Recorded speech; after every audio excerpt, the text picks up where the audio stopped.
Okay, we've got kind of an interesting question to take a look at here now. It's a quadratic equation, and this is going to cover pretty much everything that you know about quadratic functions and quadratic equations. So it starts, the equation 5x squared plus mx plus 4 equals 0 has one root of x equals 2. The first thing we're trying to find is the other root. So when I take a look at this, what does this information tell me? It tells me a root, and whenever you have a root, it tells you a factor. If you have a root of x equals 2, you must have a factor of x minus 2, because a root is what makes a factor 0. So that tells us that this 5x squared plus mx plus 4 must equal x minus 2 times some other bracket.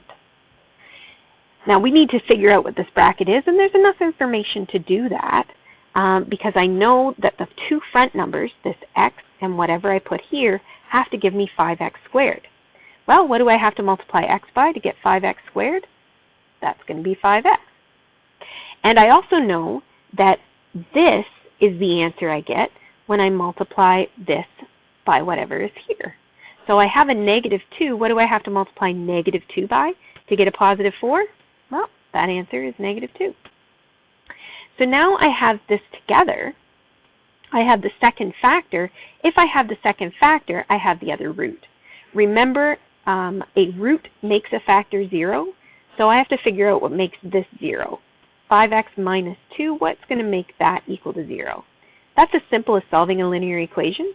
I'm going to add 2 to both sides, and I get 5x equals 2, and then divide both sides by 5, which gives me x equals 2/5. So there's our other root of 2/5. Now the second part says, what is the equation of the corresponding parabola? Well, we actually already have that. This is the equation. We can say y equals x plus minus 2 and 5x minus 2. That's a perfectly acceptable answer. But the next question is asking us to graph the parabola and state its key features. Now, if we want to know the key features of a parabola, the easiest way to get that is to have it in vertex form. So what I'm going to need to do is expand this and then complete the square. So let's expand it. X times 5x is 5x squared. X times negative 2 is negative 2x. Negative 2 times 5x is negative 10x. And negative 2 times negative 2 is positive 4. And of course, those two middle terms will go together, so we get 5x squared minus 12x plus 4. And now we have to complete the square. Now this is going to get messy. We're going to get into some decimals here. But let's give it a try. When I complete the square, this is the way I explain it, I say the first thing you're going to do is put brackets around the first two terms to separate it from this last term. And when you put those two brackets around there, we want just an x squared at the front, so we have to force out the number out front as a common factor. It's not really a common factor because in this case it's not actually going to come out evenly, but we're going to force it to. So we put the 5 out front, and I have to divide these two things by 5. So I'm going to get x squared minus, and 12 divided by 5 is 2.4. And of course it still has an x. Now I'm going to leave a space here because I have to make this into a perfect square. And of course we still have this plus 4 floating around in front. Now when I complete the square, I usually say, okay, we're going to jump down a couple of lines because I know that this bracket here has to be a perfect square bracket.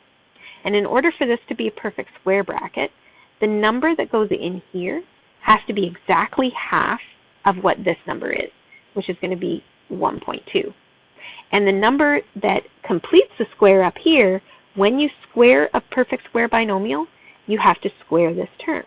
So we're going to get 1.44 plus 1.44. So that those steps there again were divide this by 2 and then square it to get what this one is. Now, of course, I've just added something into this bracket that wasn't there before.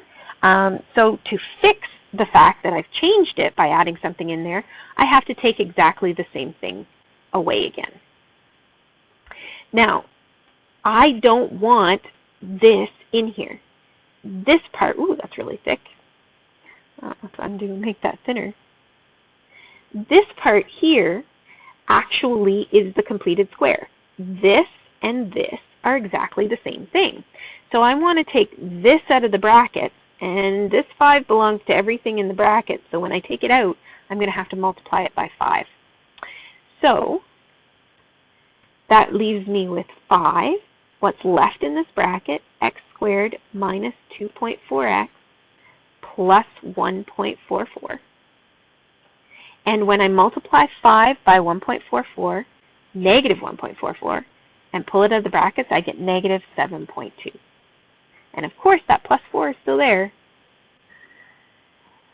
The very last step is to put these two things together so I get what's on the outside of this bracket, and that's going to give me negative 3.2. So that gives me everything that I need to know about the key features of this graph. And if I know the key features, then I can just go ahead and graph it. So the main feature that we're concerned with is the vertex. The vertex is 1.2, comma, negative 3.2.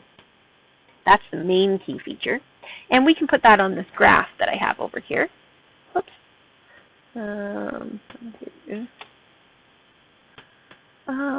Let's pull the graph over a little closer. Okay. We can put it on the graph.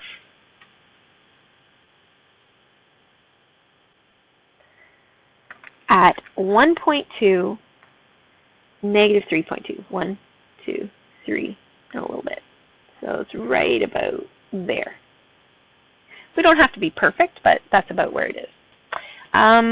We also know the X-Intercepts because the X-Intercepts of a parabola are the same as the roots of the equation, and we found the roots of the equation way back up here. That's 2/5, and 2/5 is 0.4, and 2. So those are our two X-Intercepts, are 0.4 and 2. So let's put those on the graph.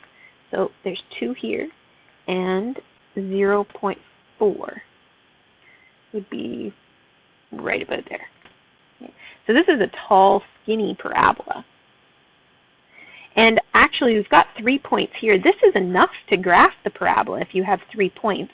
And we can just sort of estimate where the parabola goes. Now, what are some of the other key features that we might talk about? There's also the axis of symmetry.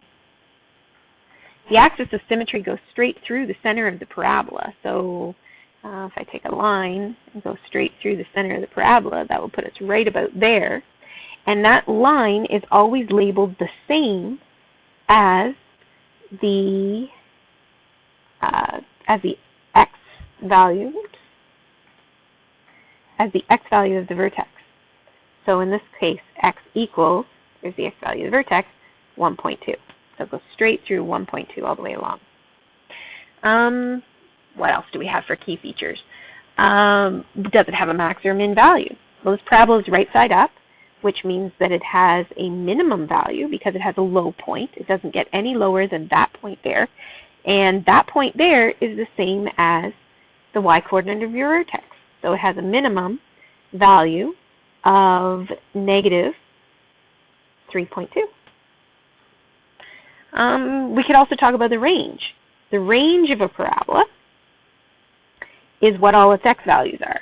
So this parabola does not exist down here, but it exists everywhere above this point. Now that point was at negative 3.2. So we would say, why are all the numbers that are above or greater than negative 3.2? The very last thing that we need to concern ourselves with is the y-intercept. Where does this thing cross the y-axis? And so the y-intercept occurs when we set x equal to 0. And if we set x equal to 0, we would solve for y. Now we have two versions of this parabola. We have this version here and this version here. or this one down here. I guess we get a lot of versions because all of these are a version of the parabola. This one's the easiest one to plug 0 into. If you have it in standard form, not vertex form, the completed square form is kind of tough to work with. But when you have it in standard form, you can sub 0 in very easily. Because here it is, y equals 5x squared minus 12x plus 4. And if we put 0 in for these x's here and here, then those terms just go away. And our y-intercept equals 4. So we can put that on here, that it's going to cross the y-axis right up here at 4. And it looks like we did not a bad job of putting it through the 4 in the first place.